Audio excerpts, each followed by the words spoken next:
Yes! Bienvenue dans un livre à la fois. Je te souhaite la bienvenue dans le livre de l'Exode. Ça fait longtemps qu'on ne s'est pas vu. Ça doit faire approximativement 3 siècles et demi. Parce que la dernière fois que l'on s'est vu, c'était lors du 50e et dernier chapitre de la Genèse. Et il faut savoir qu'entre le dernier chapitre de la Genèse et le premier de l'Exode, il y a environ 3 siècles et demi qui s'écoulent. Autrement dit, entre la mort de Joseph et la naissance ou l'arrivée de Moïse sur la scène biblique, il y a environ 350 ans qui se sont écoulés. Alors, bienvenue dans l'Exode. Et c'est curieux de réaliser ça un instant qu'il y a autant de siècles, autant de temps qui se sont écoulés entre la fin de la Genèse et le début de l'Exode parce que Exode chapitre 1 verset 1 va débuter, dans la plupart des versions on va dire voici les noms d'Israël, mais dans l'original il faut comprendre qu'au lieu de voici c'est or. Voici les noms ou et voici. Et ce or ou et sous-entend une continuité comme s'il n'y avait eu aucune interruption qui avait eu lieu. Et ça, c'est vraiment très curieux. Il faut savoir que l'Exode, logique implacable, est la suite de la Genèse. L'Exode est la suite de la Genèse, tout comme le Nouveau l'est de l'Ancien Testament, tout comme le Nouveau est la suite de l'Ancien Testament. Pourquoi est-ce que je te dis ça? Rappelle-toi, dans le dernier livre de l'Ancien Testament, Malachie, et le premier du Nouveau, Matthieu, il y a 400 ans environ de silence qui vont prendre place.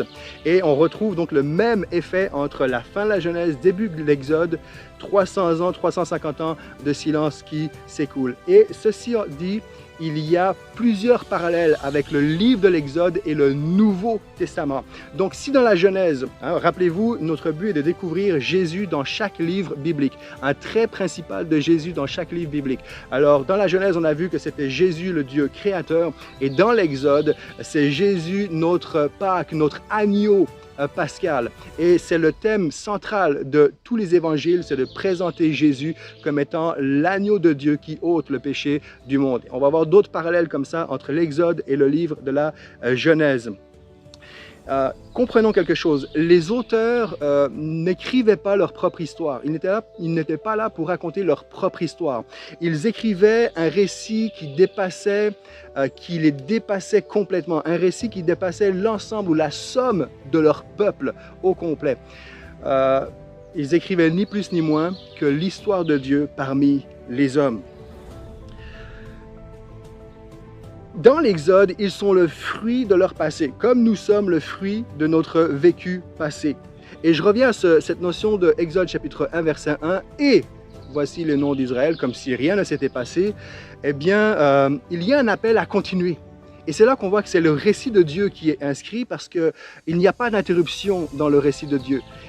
Dieu n'arrête pas d'agir, Dieu ne cesse pas les projets qu'il avait. Et il y a vraiment cette notion de ne reste pas dans ton passé. Il y a un appel, une invitation à avancer, à poursuivre dans l'avenir. Nous sommes le fruit de notre vécu passé, mais nous ne sommes pas appelés à rester prisonniers de ce passé-là. Et il y a des périodes dans notre vie, des périodes où on a l'impression que notre histoire est arrêtée, est interrompue. Et il y a comme un sentiment de le temps est suspendu, un no man's land. Et j'aimerais te dire ceci, malgré les 3 siècles, que ce soit entre la Genèse et l'Exode, ou l'Ancien et le Nouveau Testament, malgré les 3 et quelques siècles de silence, Dieu n'avait pas terminé. Dieu n'avait pas fini de parler, Dieu n'avait pas fini d'agir, Dieu n'avait pas oublié son peuple. Et j'aimerais te dire que si tu es dans ce sentiment, cette impression où ton histoire est terminée, où il n'y a plus d'espoir, où le temps est suspendu, j'aimerais te dire Dieu ne t'a pas oublié. Dieu ne t'a pas abandonné. Et c'est ce qu'on va voir à travers, entre autres, c'est une des choses que nous allons voir à travers ce livre de l'Exode. Donc, il ne t'a pas oublié. Exode, on le sait, Exodus, le mot c'est sortir, sortir. C'est l'action de sortir. Et en grec, c'est vraiment intéressant parce que c'est exodos, ex-odos. Ex qui veut dire hors de, odos qui veut dire route. Donc, littéralement, étymologiquement, l'Exode, c'est l'histoire d'un peuple qui est allé hors de, en empruntant des routes. C'est l'histoire d'un peuple qui est allé hors de son lieu d'esclavage en prenant des routes. c'est la sortie du parking, c'est la sortie de la captivité de mon enclos vers des chemins, vers des routes, vers de nouvelles aventures, vers d'autres sentiers. Il y a une dimension de « on avance ». Et dans la Genèse, on voit que c'est l'histoire de l'homme créé par Dieu, et dans Exode, c'est l'histoire de l'homme qui commence à marcher. Là, on commence à marcher. 40 chapitres dans le livre de l'Exode que nous pourrions séparer en 3 grandes parties principales. La première, les 18 premiers chapitres, nous décrivent la libération du peuple de Dieu. Ensuite, 19 au 24e chapitre, on a toute l'alliance au mont Sinaï. Et la troisième et grande partie, à partir du 25e chapitre jusqu'à la fin, c'est toute la construction du sanctuaire, la construction du tabernacle. Donc, la libération du peuple, alliance de Dieu avec son peuple et la construction d'une habitation pour pouvoir résider au milieu de son peuple. Mais permets-moi de te présenter le plan de l'Exode en 6 chapitres. Et c'est ce que nous allons voir dans les prochains temps. On pourrait appeler ça un plan de sortie en 6 étapes. J'aimerais te présenter ce livre comme étant la sortie, première étape, comme étant la sortie en réponse à un cri. La sortie en réponse à un cri. Deuxième étape, la sortie avec un libérateur désigné. La sortie après une opposition marquée, c'est la troisième étape. Quatrièmement, la sortie par le sacrifice ultime, par un sacrifice ultime. Cinquièmement, c'est l'histoire de la sortie avec un contrat divin.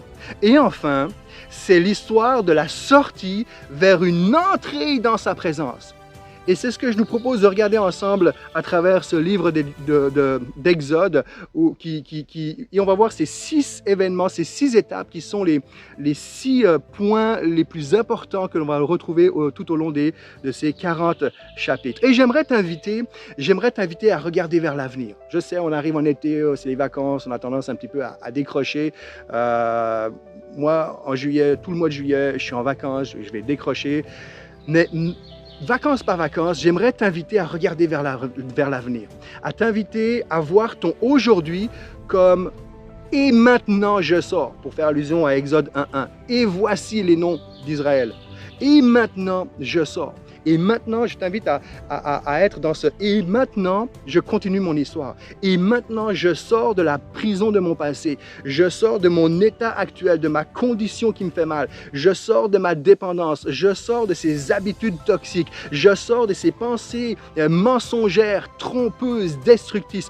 Je nous invite à sortir pour la prochaine étape. Que ce ne soit pas juste une étude sur le livre d'Exode, mais que nous puissions vivre ce livre-là à travers ces 6 étapes comme étant notre propre sortie par rapport à notre propre réalité, en plus de celle que nous allons découvrir sur les principes universels spirituels. Exode, exit en latin qui fait allusion à un homme, une femme qui sort. Et le théâtre, le monde du théâtre s'est approprié ce terme exit pour faire allusion au moment où un acteur va entrer en scène pour se mettre en mouvement, se mettre en action. Autrement dit, c'est exit, il sort de l'ombre pour se mettre en mouvement et jouer le rôle qu'il est appelé à jouer. Alors je nous invite, devenons cet acteur, cette actrice qui se met en mouvement. En mouvement vers ce que Dieu a pour toi, pour moi, pour chacun d'entre nous. Donc voilà, c'était un petit peu l'introduction que je voulais te communiquer aujourd'hui, alors que nous allons rentrer dans ce livre de l'Exode à travers ces 6 étapes et nous allons regarder en détail ensemble comment sortir de nos situations et comment Dieu s'y est pris pour nous sortir. Dans simplement ce que je t'ai envoyé là, tu as déjà une bonne idée du processus de sortie, du processus de l'exode du peuple d'Israël, du processus de cette sortie qui pourrait être la tienne à partir de maintenant. Que le Seigneur te fortifie, te bénisse, t'accompagne, t'encourage, te relève, peu importe où ce que tu en es aujourd'hui, que peu importe que tu aies avancé, progressé, reculé, rechuté, je t'invite à sortir. Exodos, aller hors du maintenant pour emprunter des nouvelles route. Je te dis à bientôt et puis prends bien soin de toi. Ciao, ciao.